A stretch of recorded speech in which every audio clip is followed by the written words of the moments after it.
super happy to be here. Nearly didn't make it. My team are over here. We have Vitali, Vera, Andre, and Alessandro. I have to call them out. We ran from one plane to the other. We did lose a bag. So for those that were looking forward to some Google swag, it's gone. But we have little badges, so we'll make it up. Super, super excited to be here. And actually, Joe, that was incredible. It was really inspiring. I also touch on the ecosystem, but I think that broader thinking and how we can really influence and shape that is super interesting. So thank you for sharing. You've definitely been an inspiration to me. So yeah, thank you for having us. First time in Belgrade, absolutely love it. I know I'm short on time, and actually I'm going to be very quick. So that's why I'm chatting away. I'm leading, as you've mentioned, I'm leading the apps and gaming team out of Dublin, so based in EMEA. And we're working with many strategic partners across the business, both for gaming specifically, mobile gaming, but also we're looking at non-gaming, HTML5, and so on. And obviously things are diversifying, so from a platform perspective, you know, we're looking at direct deals. We're doing all of that. But here today, I wanted to talk more about mobile gaming and some trends that we see. And I think one of the things that the logo is saying, and that I want to point out is, it's really cool to be here and to see all of the gaming developers that are here or close by. And it's great. Year 2, I think there's going to be year 3, year 4, and it is the meeting point from a European perspective. And I think, you know, because we're so mobile and because everything is so immersed, that it can be anywhere, but I certainly think that this is the way forward and for us to keep coming together. This year, so from a Google perspective, we have tons of teams, as you know, across Google. I'm representing just one of them, which is the sell-side business and AdMob specifically. But they've been working really hard to support and help game developers just like you. And I think through that, our teams have learned a lot, right? So if we think about post-pandemic, I know we don't want to talk about it, but post-pandemic, if we're looking at game player behavior specifically, there's lots of trends coming in. And recently, we conducted a survey. So we spoke to 8,200 developers and gamers. And we heard back that actually, of those surveyed, there's far more enthusiasm and enthusiastics in the gaming industry. They're now playing more games than ever in a week. We see this particularly for India and China, but actually it's all across the board. From a cross-promotion perspective, game developers or gamers are also diversifying. So we see people playing games beyond their phones. Likewise, mobile gamers are using tons of titles in their portfolios. They're diversifying compared to PC and console. And in fact, 97% of those that we surveyed stated that they played at least one game a week. And 66%, which is pretty phenomenal, said they played at least 2 to 3 games per week. So I think if we're thinking about this, and like post-pandemic, right, we did see this dip in overall gameplay. And I think that was because everybody was going back to their normal lives. Everybody was going back to work.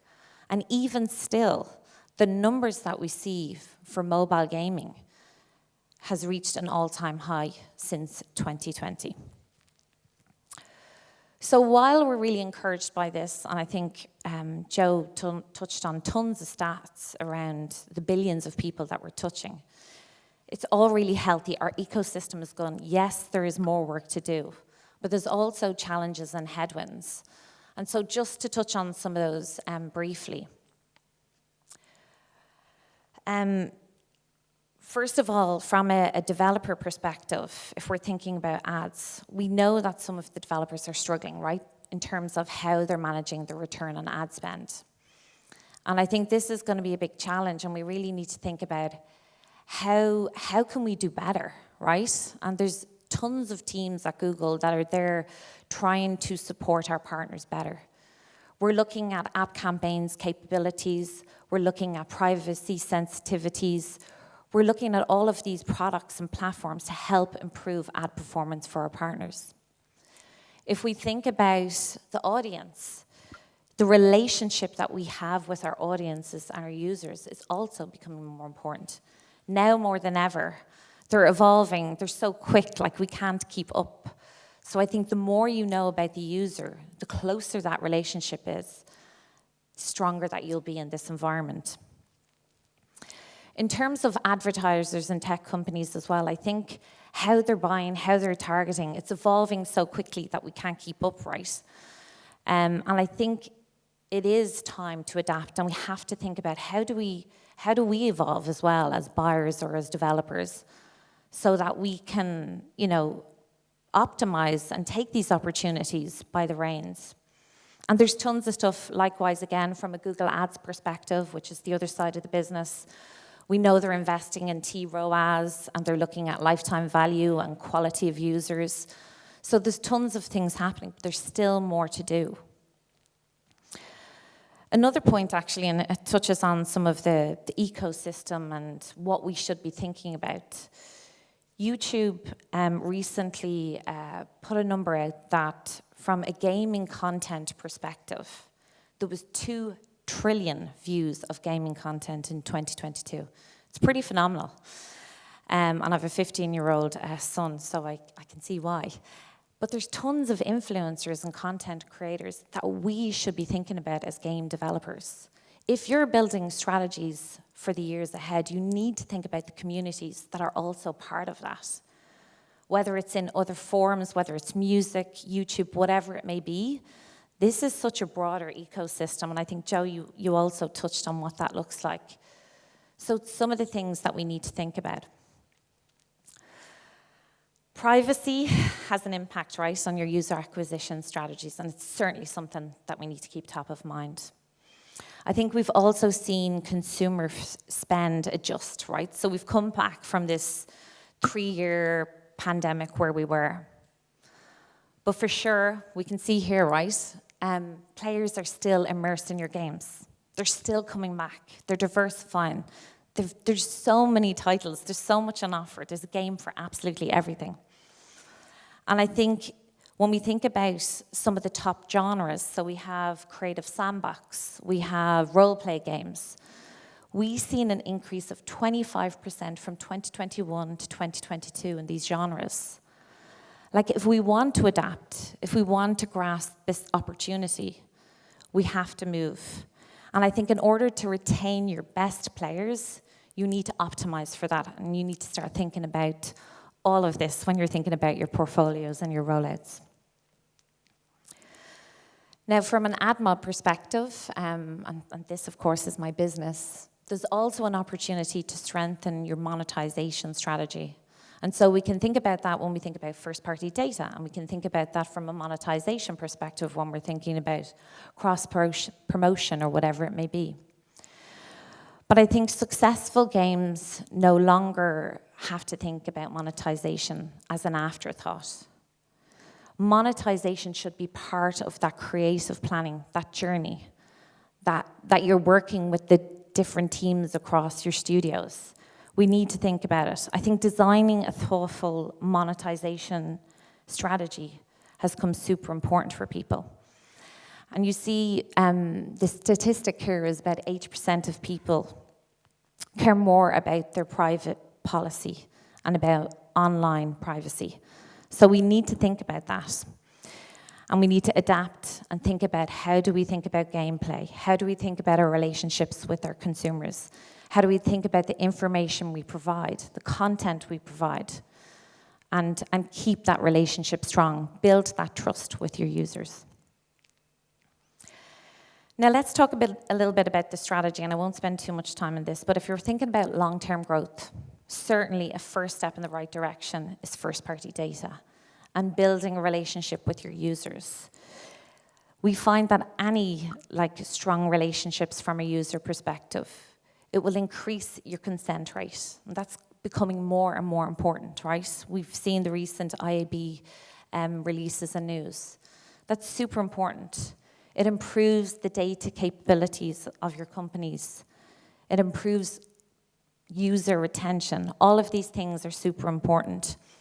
And there's tons of tools and resources and platforms that are available to you to leverage that, to ensure that you have the right supports in place.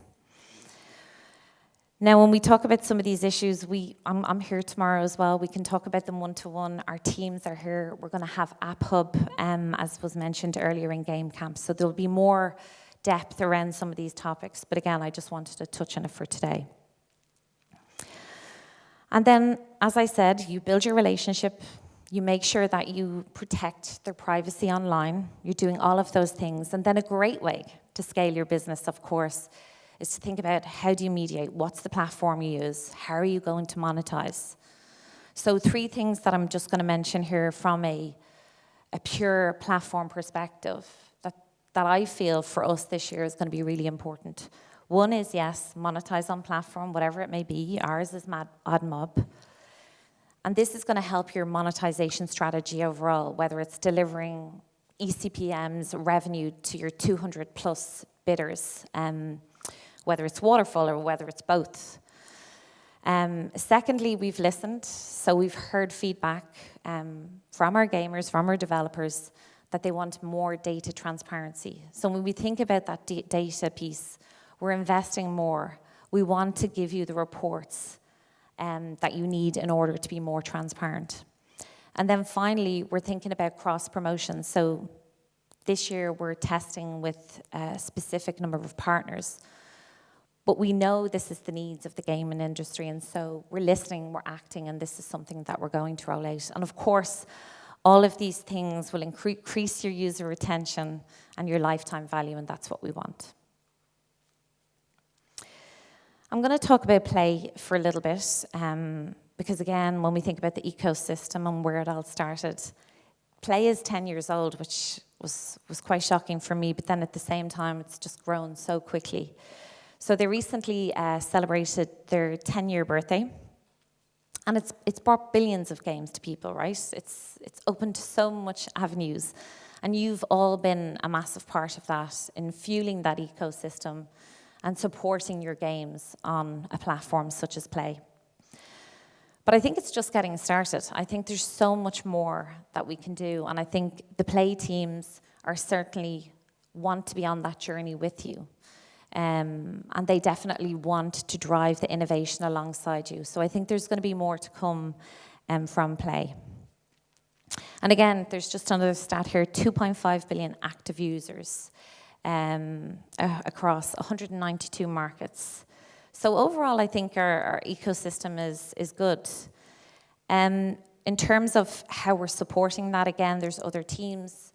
You know, we want to grow a trustworthy ecosystem. And so there's a number of things that's been rolled out as well. So Play Protect, it scans and verifies over 100 billion apps a day, and that's really so that we can protect your data, your apps, your users. Likewise, we have the Play Points, huge phenomenon. I think they've 100 million members on the planet, and they're reaching 30 markets, probably one of the biggest loyalty programs in the world. And then you have Google Play for games and for PC, and I think there was recent news on this. But again, this is supporting Android for Windows, and it's bringing games across PCs, tablets, Chromebooks, etc. We're seeing cross-platform grow more and more. I think one of the greatest achievements from the ecosystem overall is putting that little power, that supercomputer in everybody's hands. Which is crazy because we're now in billions of people's hands every day. And I think as a byproduct, we're allowing new gamers every day to play a game for the first time. And I think, again, touching on some of what Joe said, like to me, gaming is sort of a basic human need when you're thinking about play. It shapes our culture, 100%. And I think from a very young age, it teaches us to interact, right? And again, I'm going to go back to my 15-year-old son, but he never did music in school, never picked up an instrument. and has a phone. He got one at 13, I allowed it, and just started to play games and got a cross-promotion for a music app.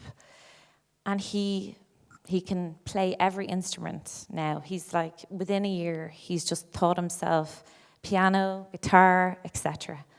And for me, that is something that has shaped him. And personally, I felt a bit guilty. I was like, why didn't I put him into music? But it's something he learned and grew all by himself. And likewise, that interacting piece, he's able to reach out to his cousins, his friends, in a new way.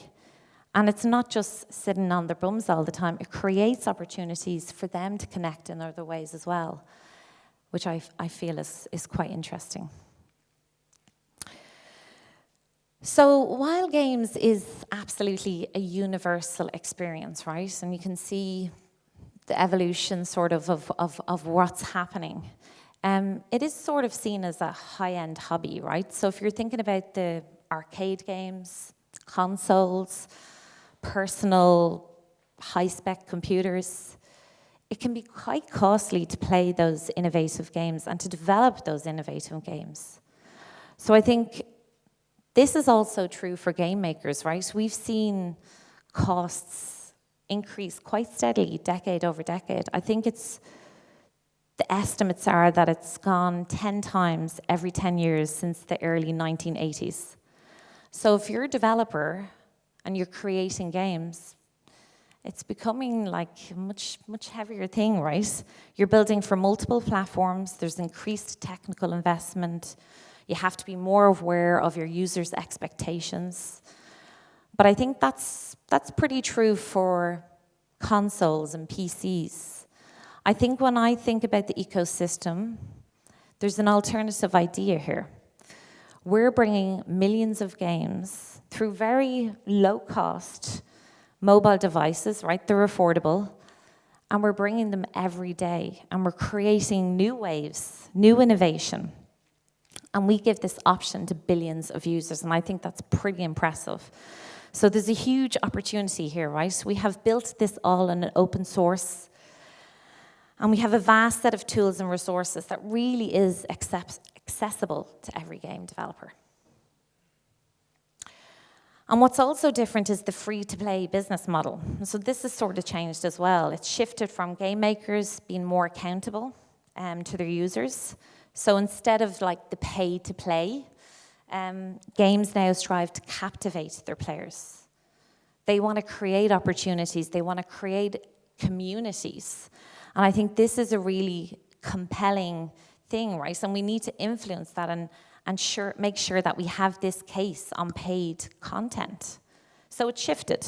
The relationship between game makers and mobile gamers or players, it now continues to unleash this incredible evolution of new innovation. I think that's what's super impressive. So today, and we've touched on it already, right? All walks of life play games, whether you're into game X or game Y. I think the core vision really is that everyone is a gamer, right? And we're giving everybody the opportunity with this like supercomputer. And I think together, there's a real unique opportunity for us to provide everybody that has a phone the opportunity to play whatever they want and wherever they are.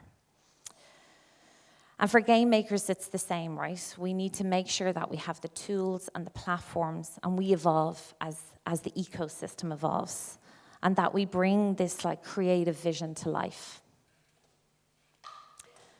So I think, yeah, this is really to summarize. I'm super excited about the gaming industry. I think there's tons of opportunities, and it's changing every day, and the type of apps, and I think, you know, even thinking about the people that we're creating games for, like neurodivergent audiences, and Joe, you touched on this too. It's so incredible, some of the apps that are out there. And it's helping our society, and it's also helping our culture, and it's a great opportunity. We see things like foldables coming more and more, and understanding how they work with gameplay. There's all this evolution that's happening. And I think it's really hard, like I don't have a crystal ball, but it's really hard to understand what type of experiences that we'll have in the future. and what our users or our players will want. But I think one thing's for sure, and I've spoken to a few people already here, is that we're in this together, and it's definitely a partnership and an opportunity for all of us to evolve and grow and really innovate in this wave that's happening today. So that is it. Thank you.